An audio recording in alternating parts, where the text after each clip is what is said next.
നമസ്തേ. രോഹിത് നാരായണൻ 6 രാഹു കഴിഞ്ഞ ലൈവിലാണ് തോന്നുന്നു.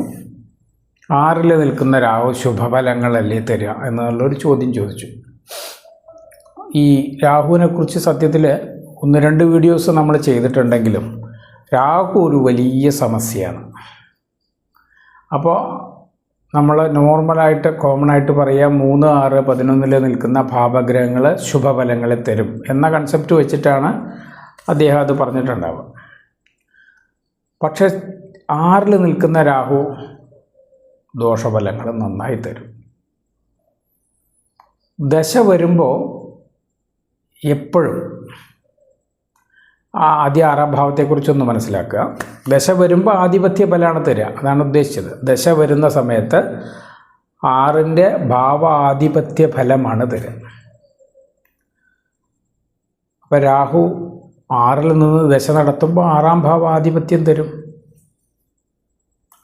വേറൊരു വിധി, 6ലൊരു പാപൻ നിന്നാൽ 6-ാം ഭാവത്തിന് ദോഷഫലങ്ങൾ തരാൻ കഴിയില്ല. പക്ഷെ അത് ദശ വരുമ്പോഴല്ല. 6ലെ പാപൻ നിൽക്കുന്നത് നല്ലതാണ്, പക്ഷെ ദശ വരുമ്പോൾ അവിടെ ആധിപത്യ ഫലം തരും. ഇനി എങ്ങനെയൊക്കെയാണ് ഇതെല്ലാം പറയുമ്പോഴും ലഗ്നഫലം വളരെ പ്രധാനമാണ്. എന്നാലും 6ലെ രാഹു, പൊതുവെ രാഹു എന്ന് പറഞ്ഞ ഗ്രഹം ദശ വരുമ്പോൾ വളരെ നല്ല രീതിയിൽ ഗുണഫലങ്ങൾ തരണമെങ്കിൽ ഒന്നുകിൽ ശുക്രൻ്റെ വീട്ടിൽ നിൽക്കുക, ഗുരുവിൻ്റെ ദൃഷ്ടി വാങ്ങിക്കുക. അതായത് ഗുരു-ശുക്ര ബന്ധം വരണം രാഹുവിന്. അല്ലെങ്കിൽ ഗുരുവിൻ്റെ വീട്ടിൽ നിൽക്കുക. ഗുരുവിൻ്റെ വീട് പറഞ്ഞാൽ മീനം, ധനു. ശുക്രൻ്റെ വീട് പറഞ്ഞാൽ ഇടവം, തുലാം. ഈ ശുക്രൻ്റെ വീടുകളിൽ നിൽക്കുകയാണെങ്കിൽ ഗുരുവിൻ്റെ ദൃഷ്ടി വാങ്ങിക്കുകയോ ഗുരുവിൻ്റെ വീട്ടിൽ നിന്ന് ശുക്രൻ്റെ ദൃഷ്ടി അല്ലെങ്കിൽ യോഗം വാങ്ങിക്കുകയൊക്കെ ചെയ്യുമ്പോഴാണ് ആ രാഹുദശ വളരെ നല്ല ഫലം തരും, വളരെ നല്ല ഫലം തരും. ഗുരു-ശുക്രയോ വിചാരിച്ച വളരെ നല്ല ഫലം മീൻസ് നമുക്ക് വിചാരിക്കാൻ പറ്റാത്ത അത്ര ഉയരത്തിൽ എത്തിച്ചു കളയും ആ രാഹുദശ. അസംഭവ്യങ്ങളെ സംഭവിപ്പിക്കും, അത്ര ശക്തിയുണ്ട് രാഹുവിന്. ഗുരു-ശുക്ര ബന്ധത്തോടു കൂടി വരുന്ന രാഹുദശയ്ക്ക്. രാഹുദശ സർവകേമനാണ്, വളരെ എന്താ പറയുക, സാധാരണ രീതിയിൽ പറഞ്ഞു പോകേണ്ട ഒരു ദശയല്ല. രാഹു വളരെയധികം വിശേഷ ദശയായിരിക്കും ഗുരു-ശുക്ര ബന്ധത്തോടു കൂടി അങ്ങനെ വന്നാൽ. അതും ഒരു കാര്യമാണ്. എന്നാലും ആദ്യം നമ്മൾ 6-ാം ഭാവത്തെക്കുറിച്ചൊന്ന് മനസ്സിലാക്കുക. 6-ാം ഭാവം രോഗം, കടം, രോഗം, വിപത്ത്, എന്താ പറയുക, ശത്രു, അതുപോലെ അടിമ, ഇങ്ങനെയുള്ള കാര്യങ്ങളാണ് കാരകത്വമായിട്ട് വരിക.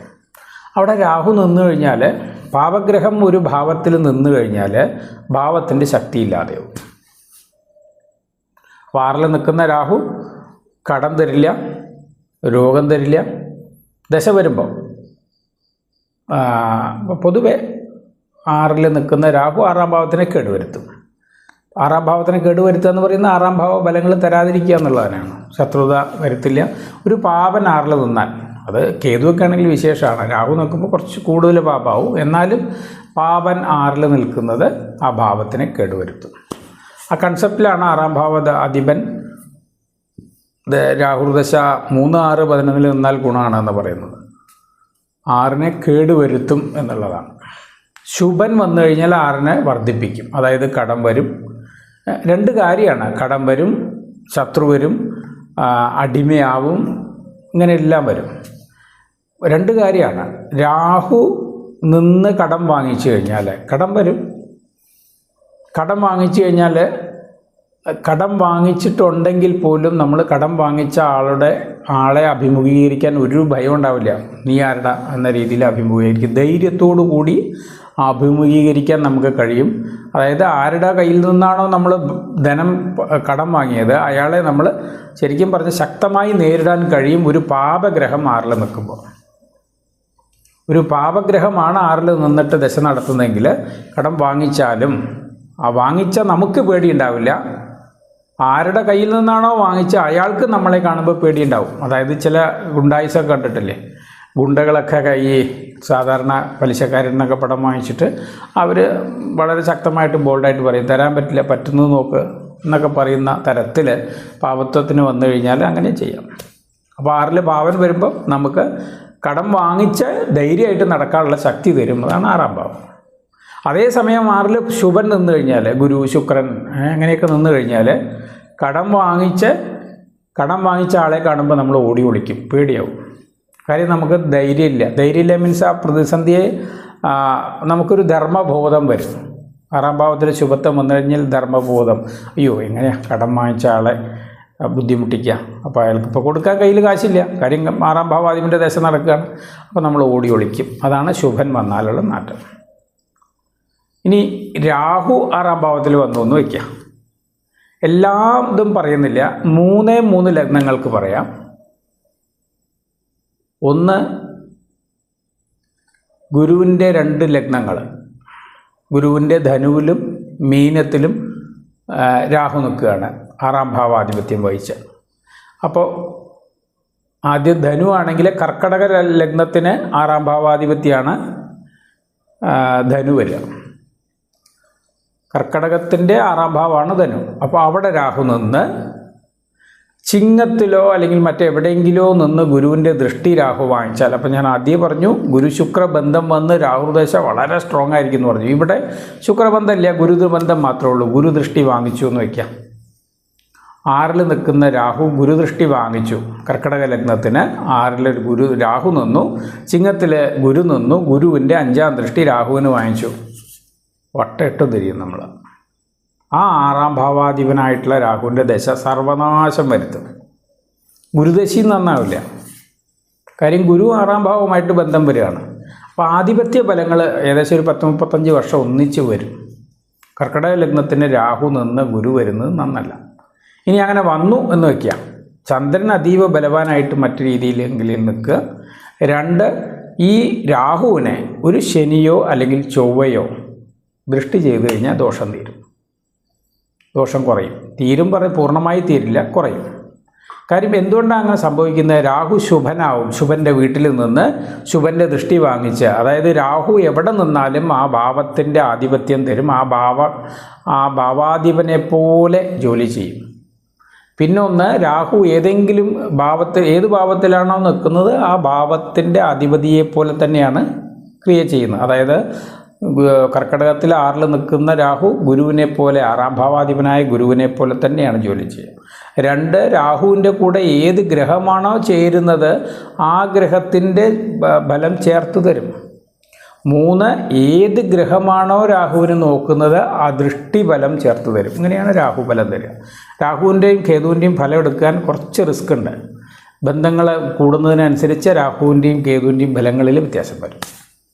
അപ്പോൾ ഗുരുവിൻ്റെ ദൃഷ്ടി വാങ്ങിച്ചു കഴിഞ്ഞാൽ 6ാം ഭാവത്തിൽ നിന്ന് ഗുരുവിൻ്റെ 6ാം ഭാവാധിപനായ ഗുരുവിൻ്റെ ഫലം 9 വർഷം ശക്തമായ 6ാം ഭാവാധിപത്യ ഫലം കടം വാങ്ങിച്ച് ഓടി ഒളിക്കേണ്ടി വരും. കാര്യം ഗുരുവിൻ്റെ ദൃഷ്ടിയും കൂടി വന്നു, ശുഭത്വം വന്നു. അതേസമയം ഒരു ശനി ദൃഷ്ടി 3ാം ദൃഷ്ടിയോ അല്ലെങ്കിൽ 10ാം ദൃഷ്ടിയോ ശനി വന്നിട്ട് ധനുവിലേക്ക് നോക്കി രാഹുവിനെ വീണ്ടും കേടുവരുത്തുകയെന്ന് വയ്ക്കാം. അപ്പോൾ വീണ്ടും ഇയാൾ ബലമായിട്ട് നിൽക്കും, ശക്തനാവും, ഓടി ഒളിക്കില്ല. കടം വന്നാലും ഓടി ഒളിക്കില്ല.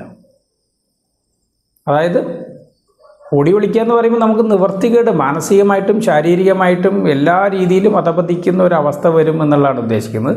മറ്റത് ഓടി ഒളിക്കില്ല. കാര്യം ഓടി ഒളിക്കാതിരിക്കാനുള്ള എന്തെങ്കിലും ഒരു കഴിവ് നമുക്കുണ്ടാവും. ഒന്നുകിൽ ധൈര്യം ഉണ്ടാവും, അയാൾക്ക് പേടിയുണ്ടാവും. കടം തന്ന ആൾക്ക് നമ്മളോട് വന്ന് ചോദിക്കാൻ ഭയം ഉണ്ടാവും, പേടിയുണ്ടാവും, ബുദ്ധിമുട്ടുണ്ടാവും.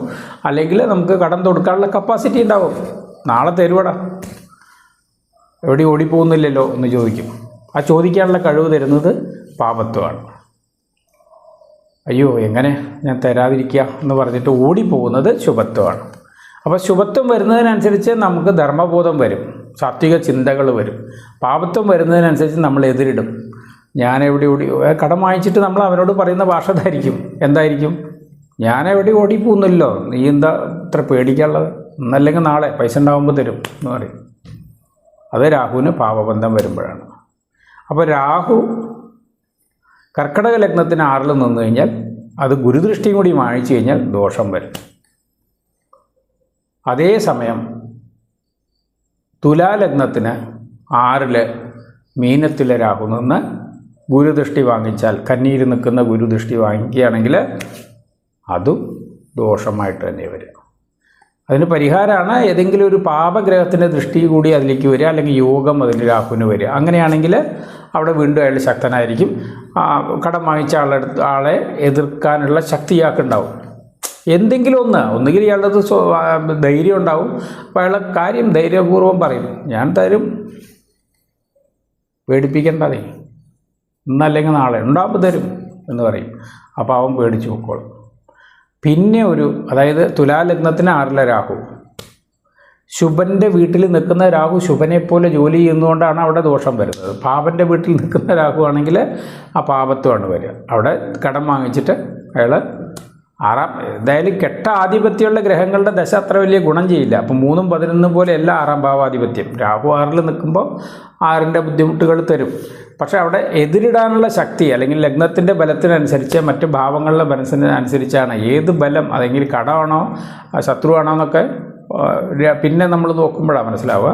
എന്തായാലും നമ്മൾ കടത്തിനെക്കുറിച്ചൊരു ഉദാഹരണം മനസ്സിലാവാൻ വേണ്ടി പറയുകയാണ്, എങ്ങനെ അത് ദശ നടത്തും എന്നുള്ളത് മനസ്സിലാക്കാൻ വേണ്ടിയാണ്. അതേപോലെ ധനുർ ലഗ്നത്തിന് 6ൽ രാഹു നിന്നു. ശുക്രൻ വൃശ്ചികത്തിൽ 12ാം ഭാവത്തിൽ നിന്ന് 6ലേക്ക് നോക്കിയാൽ 6ൽ രാഹു നിന്നാലേ ശുഭത്വം വന്നു. കാര്യം ശുക്രദശയാണ് അവിടെ. രാഹുർദശയല്ല നടക്കുന്നത്, ശുക്രദശയാണ്. ശുക്രദശ നടക്കും. ശുക്രൻ എന്ത് ചെയ്യും? ഭോഗസുഖങ്ങളെ അല്ലെങ്കിൽ ആഡംബരങ്ങളിൽ അത്യാർത്തി ഉണ്ടാവും ആ രാഹുർദശയിൽ. അപ്പോൾ ആഡംബരത്തിന് വേണ്ടി കടം വാങ്ങിക്കും. ധനുർ ലഗ്നത്തിന് 6ൽ നിൽക്കുന്ന രാഹു ശുക്രനെ പോലെ പണി എടുക്കും. അപ്പോൾ കടം വാങ്ങിക്കും അൺലിമിറ്റഡായിട്ട്, ആഡംബരങ്ങൾക്ക് വേണ്ടിയിട്ട്, പല കാര്യങ്ങൾക്കും വേണ്ടി, രാഹുവിൻ്റെ ഭോഗസുഖത്തിന് വേണ്ടി. ശുക്രനും കൂടി നോക്കിയാൽ വീണ്ടും ശുഭനാവും. കടം വാങ്ങിക്കും, അവസാനം ഇയാൾ ഓടിപ്പോവും.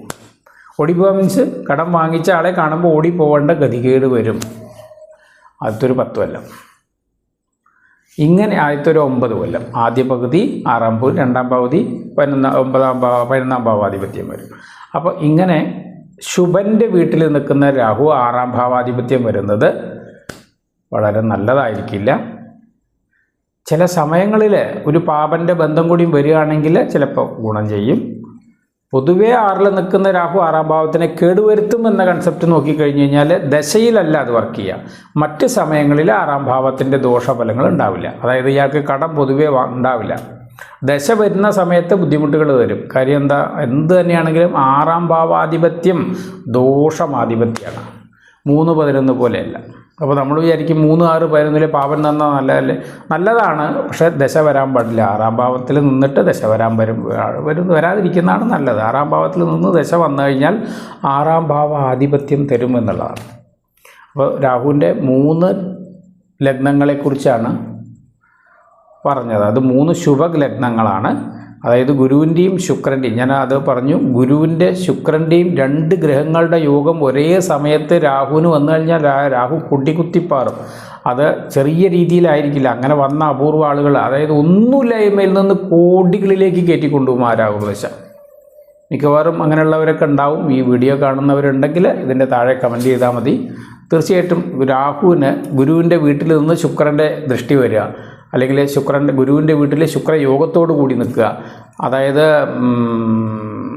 ഇടവത്തിൽ ഗുരുവിൻ്റെ യോഗത്തോടു കൂടി രാഹു നിന്ന് ശുക്രൻ ഉച്ചം ചെയ്ത് നിൽക്കുക, ശുക്രന് ഫലമായിട്ട്, അതായത് പരിവർത്തനത്തിൽ നിൽക്കുക. അങ്ങനെ പല രീതിയിലും വരാം. ഒരു ശുക്രന്മാർ പരിവർത്തനം ചെയ്ത് ഒരു ഗുരുവിൻ്റെ കൂടെ ശുക്രൻ്റെ കൂടെ രാഹു നിന്നാലും ഇത് സംഭവിക്കും. ഇങ്ങനെ രാഹുവിന് ഗുരുവിൻ്റെയും ശുക്രൻ്റെയും ഒരുപോലെ ബന്ധം, ഒന്നുകിൽ രാഹുവിൻ്റെ വീട്ടിൽ ഗുരുവിൻ്റെ വീട്ടിലെ ശുക്രൻ്റെ യോഗത്തിൽ, അല്ലെങ്കിൽ ശുക്രൻ ഉച്ചനായിട്ട് മീനത്തിൽ, അവിടെ ഗുരുവിൻ്റെ വീടാണ്, ശുക്രൻ്റെ യോഗത്തിലാണ്, അവിടെ രാഹു നിന്ന് രാഹുർദശ നടത്തിയാൽ സൂപ്പറായിരിക്കും. നല്ല ആധിപത്യം കൂടിയാണെങ്കിൽ ലഗ്നബലം വളരെ ഇമ്പോർട്ടൻ്റ് ആണ്. ലഗ്നബലം കൂടി ഉണ്ടെങ്കിൽ അയാൾ വളരെയധികം ടോപ്പിലേക്ക് ആയിരിക്കും. ഒന്നുമില്ല, 0ൽ നിന്ന് ഭയങ്കരമായിട്ട് ബൂസ്റ്റ് ചെയ്ത് കളയും. രാഹു ഒരു പ്രത്യേക ഗ്രഹമാണ്. രാഹുവിനെ മനസ്സിലാക്കുക എന്ന് പറയുന്നത് 1-2 വീഡിയോയിൽ തീരുന്ന വിഷയമല്ല. എന്തായാലും 6 രാഹു ഗുണമല്ലേ ചെയ്യാമെന്ന് ചോദിച്ച ഒരു ചോദ്യത്തിന് ശരിക്കും പറഞ്ഞാൽ എല്ലാ ഭാവത്തിലും നോക്കാനുണ്ട്. എന്നാലും ഞാൻ ഈ 3 പ്രധാന, അതായത് ശുഭഗ്രഹ ബന്ധം വന്നാൽ പോലും 6ൽ നിൽക്കുന്ന രാഹു ഗുരുവിൻ്റെ വീട്ടിലും ശുക്രൻ്റെ വീട്ടിലും അവരുടെ ബന്ധത്തോടു കൂടി നിന്നാൽ ആധിപത്യ ദോഷങ്ങളെ ചെയ്യും. ആധിപത്യ ദോഷങ്ങളെയാണ് ചെയ്യുക. നന്ദി, നമസ്കാരം.